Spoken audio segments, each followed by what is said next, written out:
Welcome to episode 42 of Regen Rovers. I hope you're having a great day, and if you're not, I hope today's episode brightens it up a little bit. In this episode, we're going to be doing a 5th season review. Yes, we're up to that point already. Some of you guys that maybe are just watching the reviews, they're coming around quite quickly because we are progressing through the save nicely. As you can see, it was a productive season and we were very unlucky not to get into the playoffs. Those of you that watched the extra special long video yesterday will know that it went down to the penultimate game. An 89th minute equaliser from Ebbsfleet United destroyed our dream of the playoffs. If we had managed to hold on, we would be in the playoffs because we did beat Regen Rovers in the next game and we would have finished above them on 76 points. We'd have finished above Grimsby and Tranmere on that 76 point margin.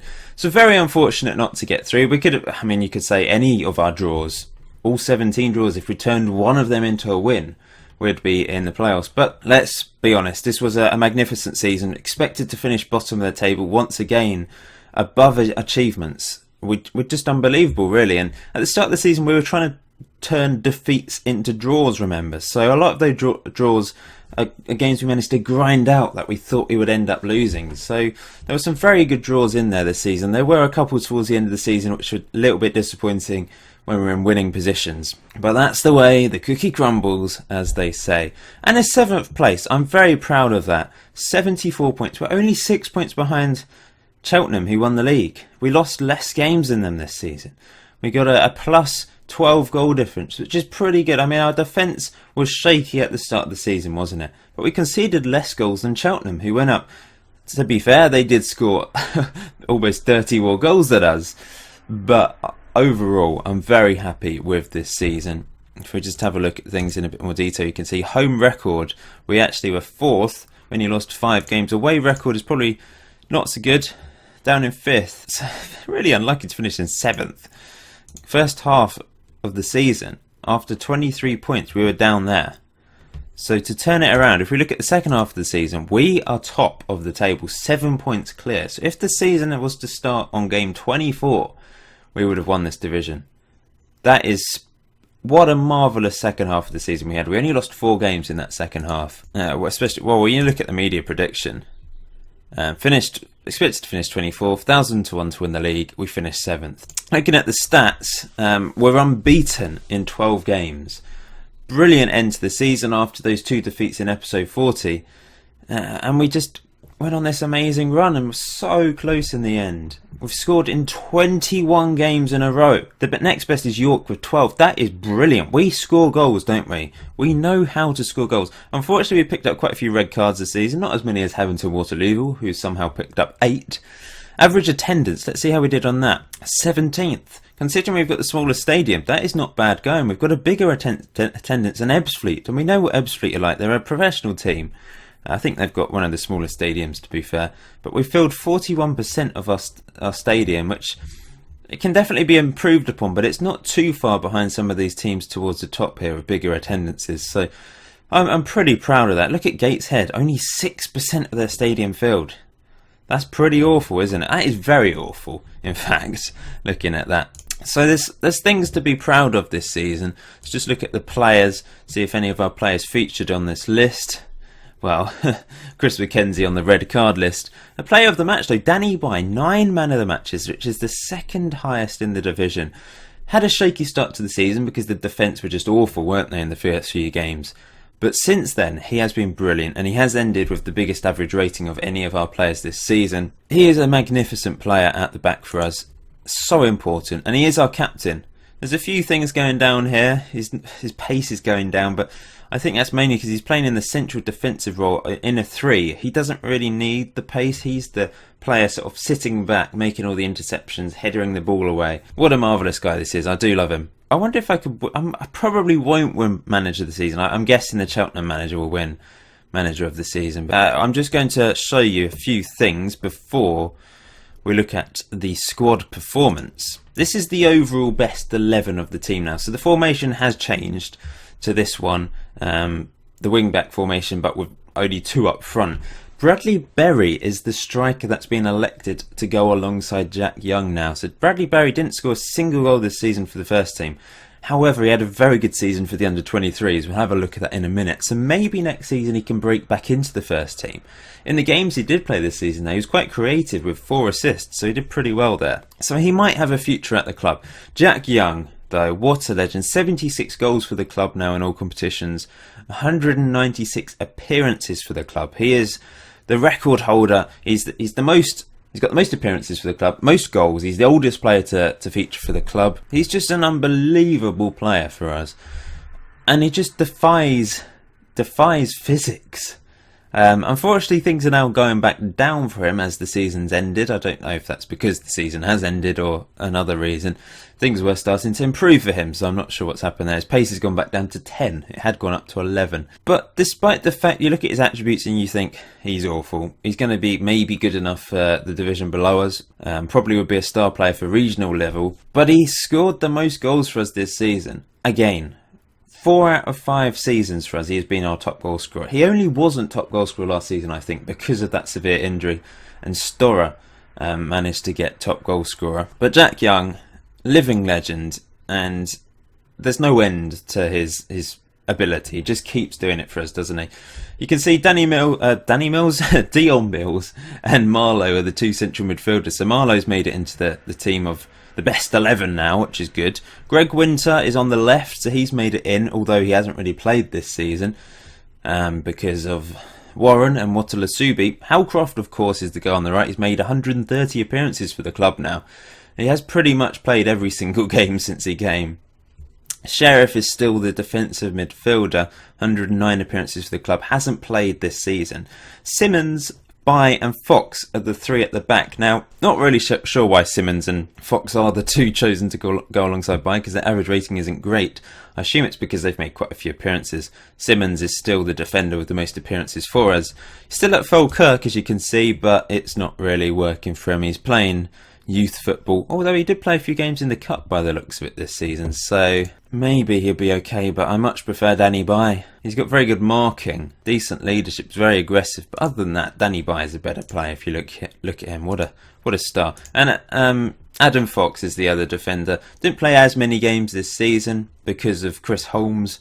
I started playing Chris Holmes on the left and he played very well. And Grant was still the goalkeeper in there, despite the fact Sibzelis isn't too far behind. He should easily break 100 appearances next season and should break War's goalkeeping appearance record. And he's got a much better average rating, as you can see there, although War's isn't too bad, to be fair. So of course we had a Regen Rovers end of season awards, brilliant event at Reigate Town Hall, and Danny By was the player that picked up player of the season for the 2nd year in a row. 44% of the fans voted for him. As always, please let me know in the comment section below who was your player of the season. I think I would go for Sibzelis this season.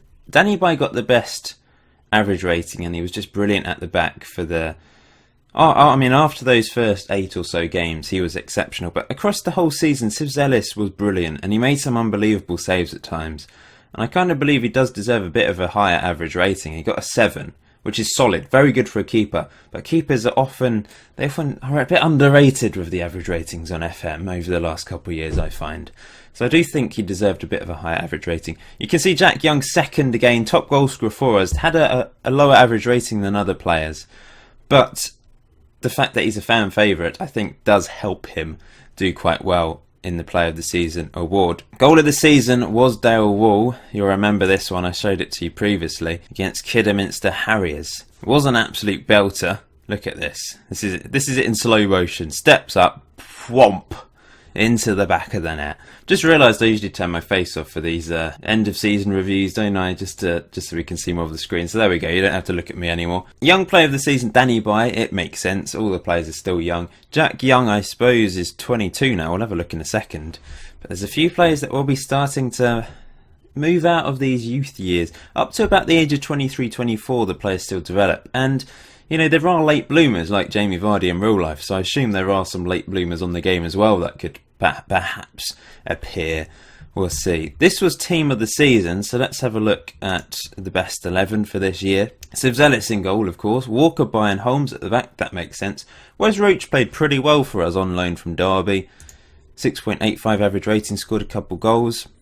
When's his contract up? It expires this season. Tempted to pick him up if he doesn't agree a new deal with Derby. I think we could give him a go, can't we? We'll see how much he wants, I suppose. Halcroft and Warren on the wing-back positions. McKenzie and Marlowe in the middle. Still not sure what to do with Chris McKenzie. I think, yeah, he's just on a non-contract. We'll keep him for now, but he's a bit erratic. 11 yellows and 2 reds in the league this season, and 23 starts and 10 sub-appearances is a little bit too much for my liking. His average rating wasn't the greatest either.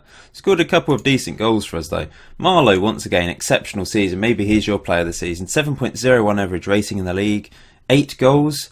3 of them were penalties. 8 assists as well. 1 in the FA Cup. Did pick up quite a few yellow cards, but he's an important player for us, and he is improving as a player.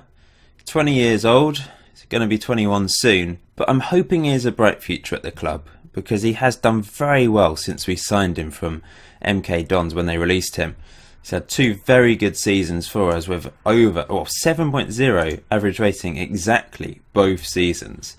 That's impressive, I must say. Jack Young up front alongside Brady Chick, our 2 top goal scorers. Brady Chick is improving. He missed a real opportunity against Ebbsfleet to put us 3-1 up. If he'd scored that, we'd be in the playoffs. We might have even been in a playoff final today. But there you go. There's plenty of other opportunities we could have taken over the season to get us into the playoffs. There's plenty of opportunities that we took that we maybe weren't expected to take that enabled us to get close to being in the playoffs.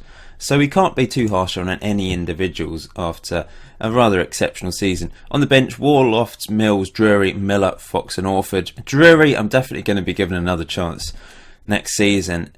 He scored 3 goals in the last 2 games, suddenly came alive. Didn't really score enough for us this season. 9 goals in the first team. Scored a few goals for the under-23s as well when I stuck him in there. Did very well for the under-23s when I stuck him there. Let's hope he can push on next season and improve, because he did miss some real opportunities this season and he did let me down. Lee Orford, not sure what to do about him. He's a decent striker, but he didn't really... In the appearances he did play, 3 goals, 3 assists. That's not too bad really, but I've got a lot of strikers and I need to work out the best combination, I think. He's on a non-contract, so he will just stay at the club for the time being. So that's the season review. We lost in the first round of the FA Cup, of course, finished 7th in the league, lost in the first round of the FA Trophy to Boreham Wood. Match of the season was apparently our 3-0 win against Havant Waterlooville. We did actually beat them 5-1, so I think I'd have gone for that one, but I suppose it's because it's away from home. And moment to forget was, of course, the 5-0 thrashing against Cheltenham. That's our average attendance, 1290, really good. We used 26 players this season. So what do I say to the team? I think the players probably expect to be in a relegation battle. It's so awkward to know what to say here, because I don't know what they expect. If I say that was the right thing to say. Because if I say, we're going to get in the playoffs, they're going to say, no, it's unrealistic, we expect to finish bottom, because the game believes we should finish bottom. It seems to think that every season we should finish bottom of the table, the players aren't good enough. But we are good enough, we've got a decent system. I'm obviously not that bad at tactics. I know you guys joke about me being a tinkerman and everything, but I'm obviously not that bad if I can finish 7th with Regen Rovers I was 1,000 to 1 to win this league. So I can't be that bad at tactics. I've got confidence that I've got some ability. I know I'm a bit erratic. I do try strange things, but I've always been known for, amongst my friends when I was at school and uni, when I played Football Manager, they knew me as being someone that would try these ridiculous tactics. And they would occasionally, well, quite often, more often than not actually, work out very well.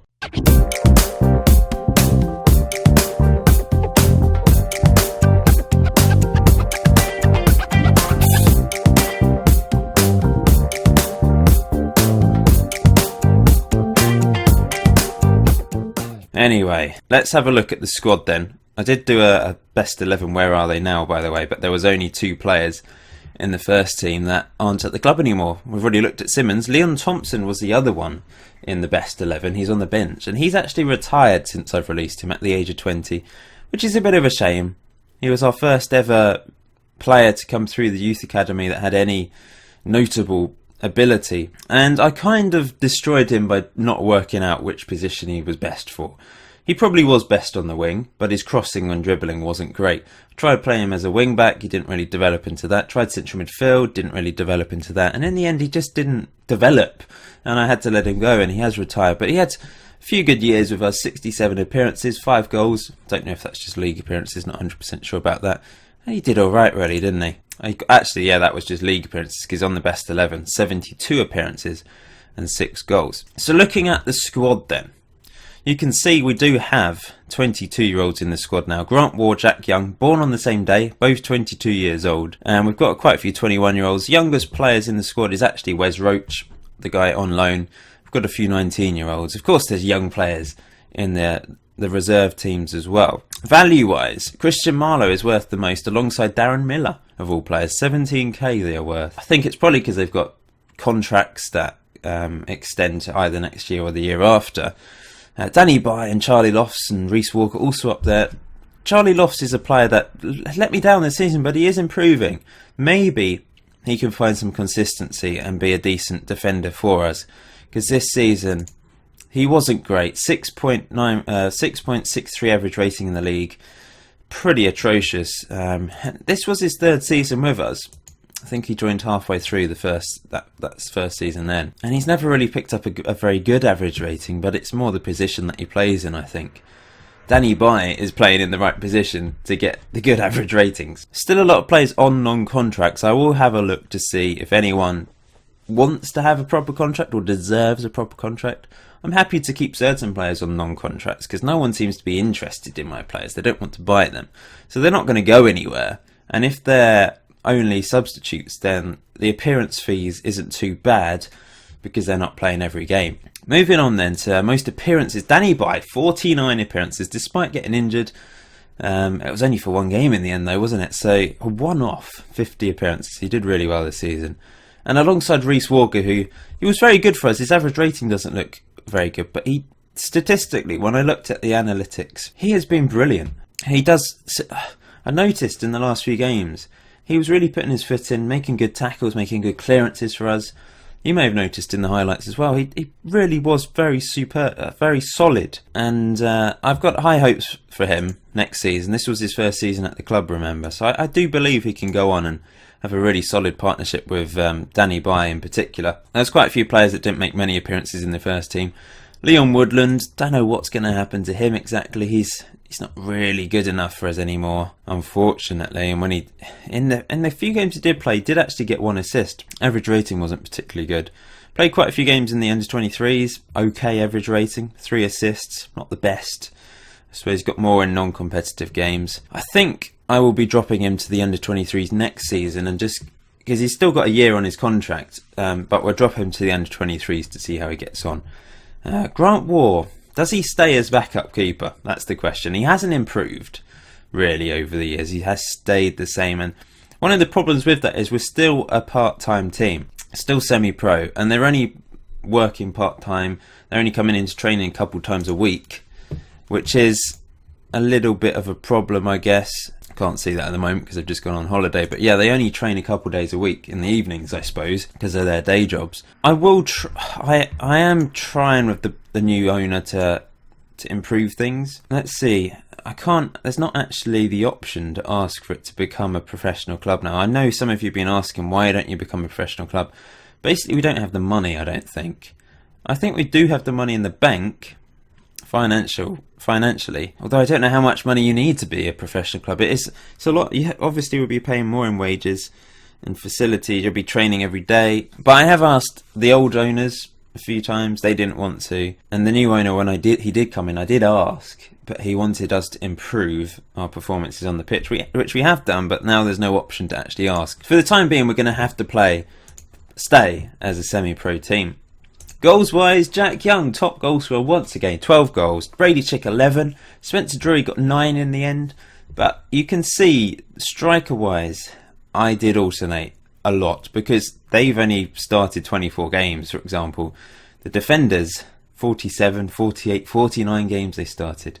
Maybe I need to be more consistent with them. I was just a bit impatient because they weren't scoring. But when we changed to this more attacking approach, it worked very well. Now I have changed it again, actually. I'm going to try something different next season, in pre-season. If it doesn't work in pre-season, I will revert back to what I was doing previously. But I'm trying inverted wing-backs. Now apparently on the recent update, they've managed to get inverted wing-backs to work much better. So they come in field, they basically join the central midfielders. You know how Pep Guardiola likes to play as full-backs? Inverted wing-backs, they come into the middle, don't they, and basically crowd out the midfield. So I'm hoping that works. I think Halcroft is very well suited to that. He's left-footed, he can come in to the midfield, he's a natural central midfielder anyway, so he should be very effective at this. I don't know about Warren or Watalasubi. I will see how they do, but I might need to sign another left wing-back who's more suited to being an inverted wing-back. Maybe convert a central midfielder into an inverted wing-back, possibly. I don't know. So that's what the plan is for next season. I'm going to keep it on attacking, I think, because it works so well towards the end of this season.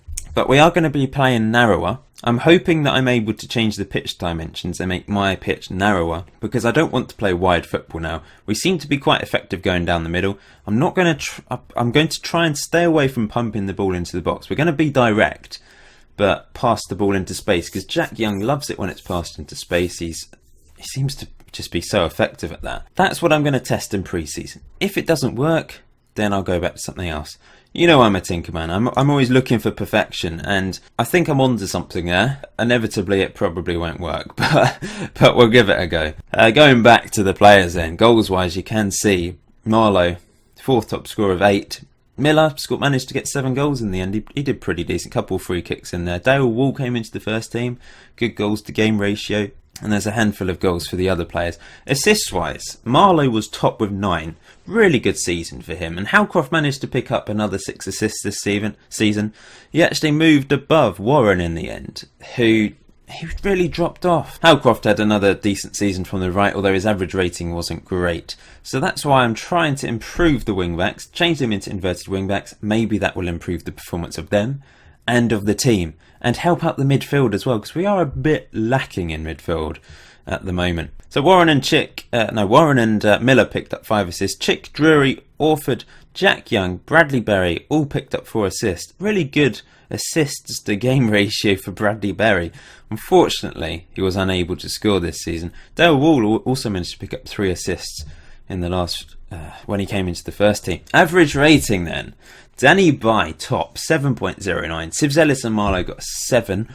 War got a 6.95 in the 4 games he featured in, and Jack Young got a 6.91. It's good to get him above a 6.9, which is kind of what I see as a good rating. Anything above that, it's a very good season for a player. Adam Fox, terrible average rating. He had such a brilliant first season in Danny By's position when he came into the team, but since playing in other positions, it hasn't really worked for him, has it? So I have already released a player. Luke Storer has gone to Cambridge City. I let him go. I was offering him out for money, and no one wanted him. Cambridge City offered £0, and I thought, why not? He's costing £450 a week.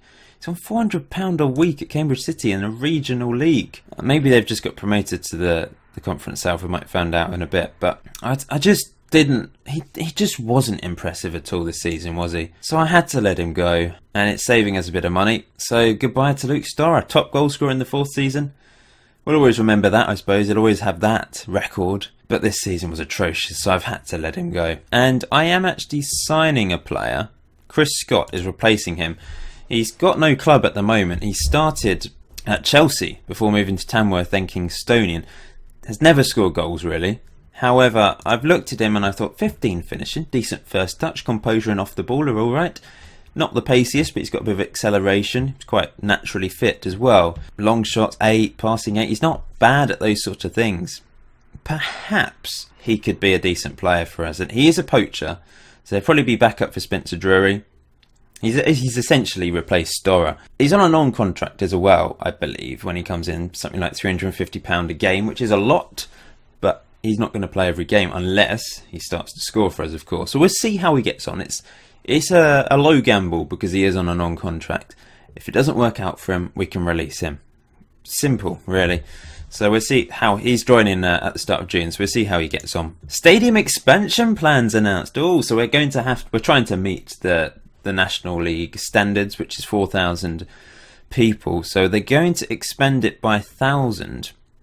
It's going to cost 94.5k, which is not bad, I suppose, for 1,000 extra seats. And we've managed to get some money from the authority, so I guess it's the council. It's going to take 4 months, so it should be ready mid-September. Capacity will be temporarily reduced, but that doesn't matter because we don't fill our capacity anyway. So that's pleasing.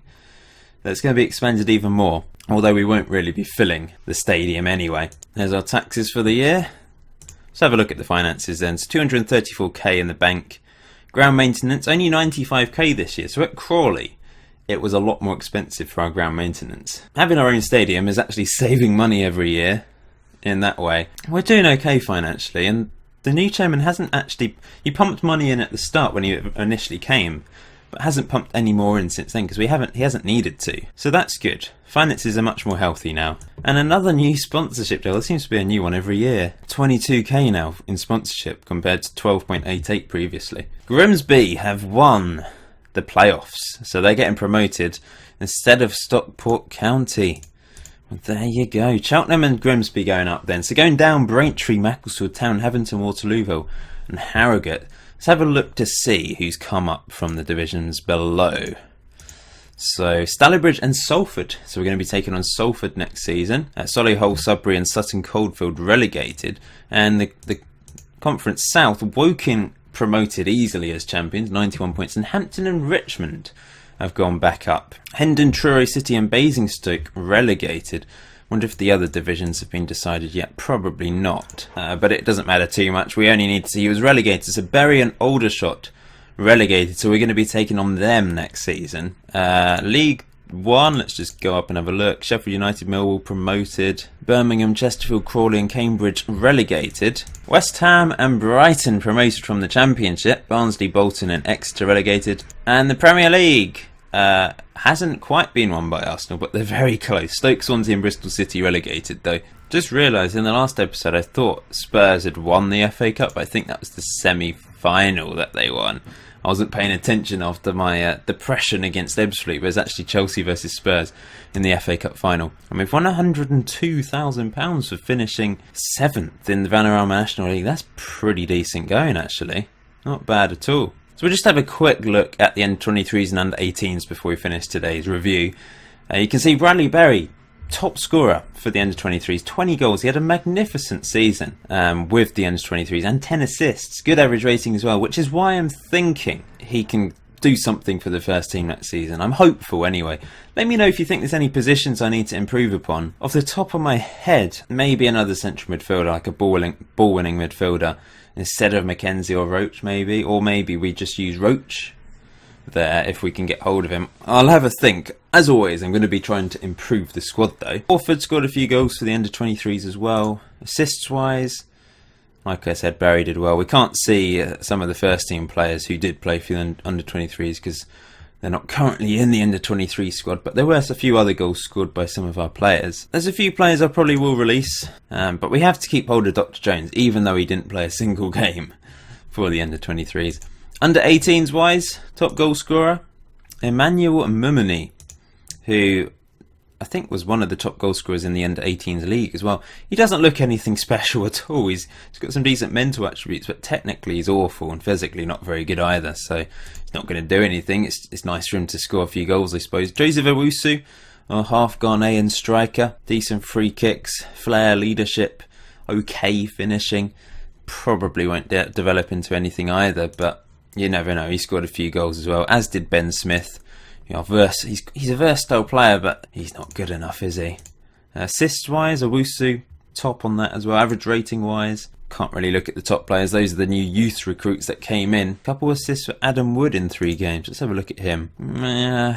I don't think there's anyone really that's ever going to develop into a good enough player. We've got someone that can play sweeper though, which was always interesting. So I think we'll end it there. Thank you for watching this 5th season review. Please hit that like button if you enjoyed this season. Really unfortunate not to get into the playoffs, but next season we've got something to aim for. Let's aim for the playoffs. We can do it. We've obviously got the ability there to play well and finish high up the table. Maybe a few additions to the squad and we'll get there. If you're looking forward to the 6th season, please hit that like button. Please subscribe if you haven't done so already. Let me know in the comment section below who was your player of the season. Follow Regen Rovers and Golden FM on Twitter as well. That would be marvellous. I will see you in episode 43, the start of the 6th season.